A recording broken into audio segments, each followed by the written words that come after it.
Hello everyone, welcome back and thanks for tuning in to KMTC Pro.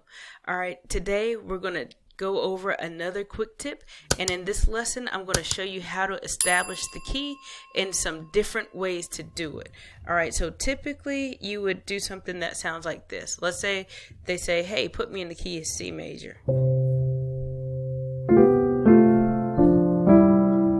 Okay, so you hear that all the time.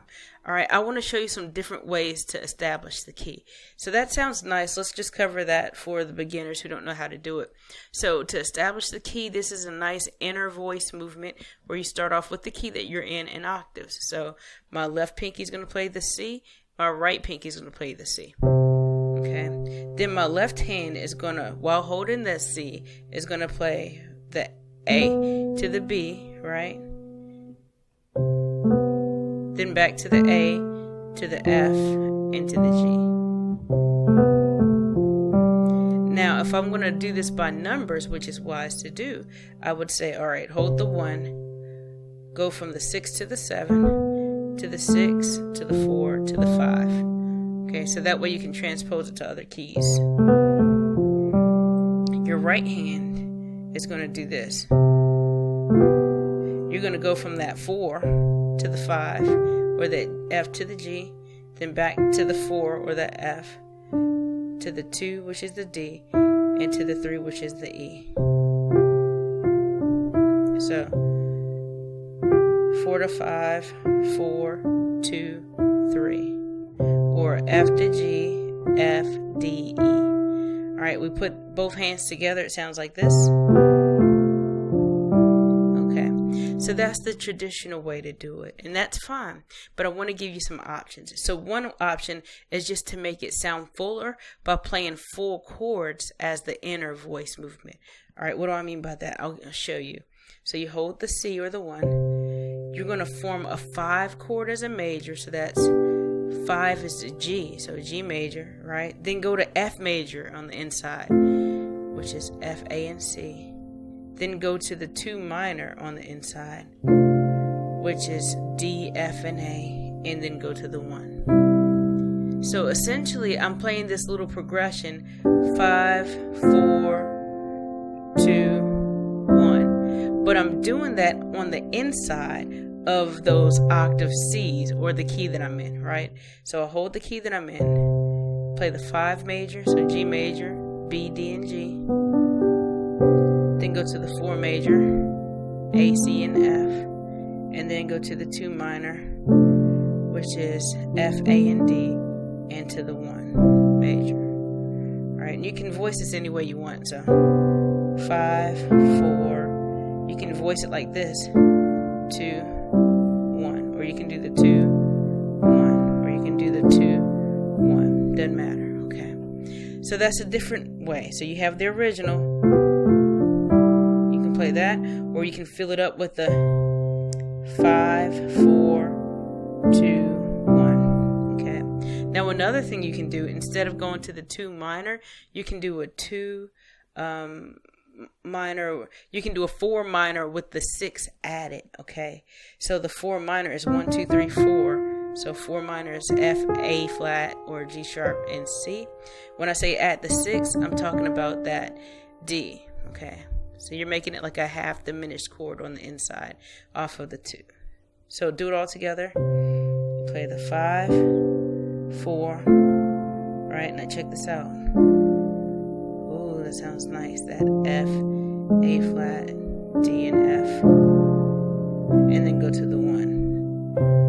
5, 4.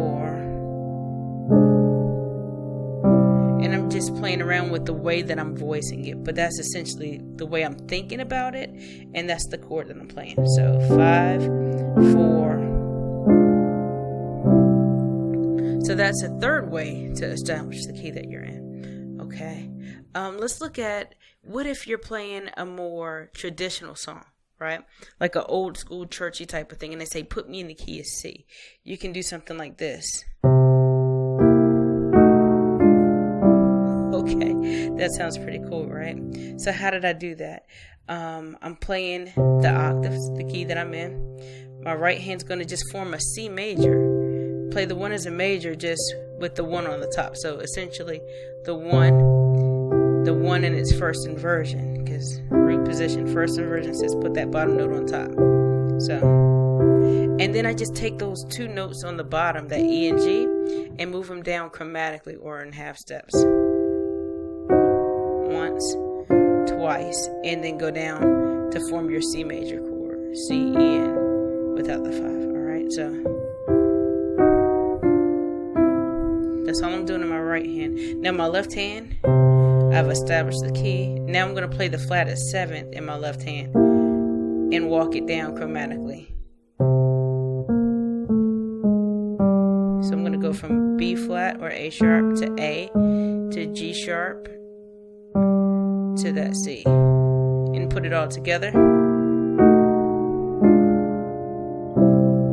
And it sounds like that. Okay. And you can use this if you're wrapping up a song and getting back to the top, which is going to start at the 1. So let's say you're doing a little gospel shuffle. Right, you're churching it out.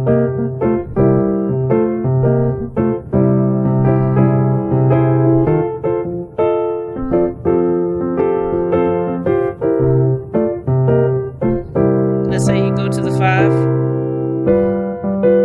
to the 4, 1, right? That's a move that you could do when you get to that 1. Alright, that. And it sounds pretty cool. Alright, nice gospel feel. Alright, so that's one thing that you can do. Alright, that time I just left off the bass and I didn't establish it with this. I just went right into it. Okay, now another thing you can do if you want to stick with that traditional old school gospel feel, instead of just playing that flat 7th, you can play the tritone. Alright, remember a tritone is just 2 notes played at the same time that are an interval of 3 whole steps apart. So if I want to play the tritone, go down or up 3 whole steps, you'll end up on the same note. So 1, 2, 3. So E and A sharp or B flat together gives you a tritone. Alright, so what I could do is play that tritone and then go down a half step, and then go back to my 1. So it sounds like this. That's what I'm doing in my left hand. Alright. Okay, so you want to practice that. Now you can't see my fingers right now because I don't have my overhead keys cam going, but I'm playing the tritones. I'm playing the E with my pinky and that A sharp with my pointer. And then when I go down, I'm playing that D sharp with my ring finger and the A with my thumb. And then I go down and I go back to playing that D with my pinky and that G sharp with my pointer. Okay, so I'm alternating them. Okay, so that's what my left hand is doing. Right hand's going to do the same thing that we did a moment ago. We're going to do the same thing. Just put it all together.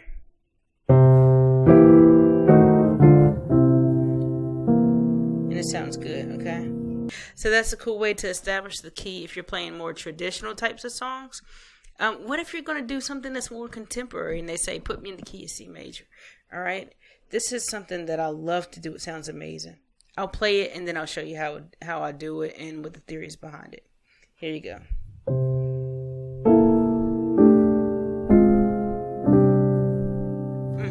Sounds good, right? I just love that. It sounds so sweet. I'll do it one more time.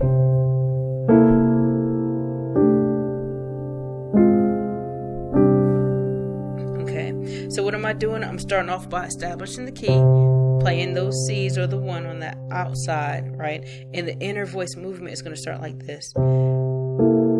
It's going to play that B flat in my left hand. In my right hand, I'm playing an E and an A. So in the right hand, you can think about it as like an A minor in its second inversion. So that's root, first inversion, second inversion, right? Bring it down here, and that's what I'm playing. Okay, so you can look at it like an A minor or a 6th minor in the second inversion. And then when I go down, I'm playing that D sharp with my ring finger and the A with my thumb. And then I go back to playing that D with my pinky and that G sharp with my pointer. So it sounds like this. then this chordal chord, which is D, G, and C. So the 6 minor, the 2 chordal, that 4 minor, and then that 1 sus2. Okay. In my left hand, I'm just gonna play that flat 7 and then move it down half step till I get to the 5. So A sharp, A, G sharp, G, and then I put it all together, right?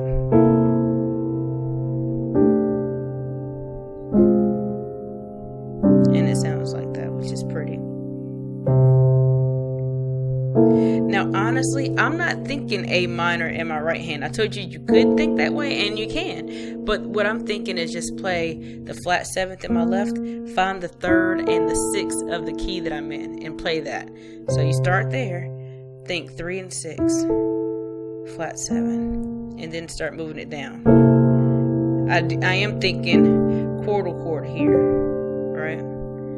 So you're stacking fourths. A, D, G, and C, they're all fourths apart, which is why it sounds so nice and open. And then that minor. And then I like to end it with that sus chord. And it sounds nice, alright? So that's some different ways to establish the key that you're in. Just a quick review, you got the standard way.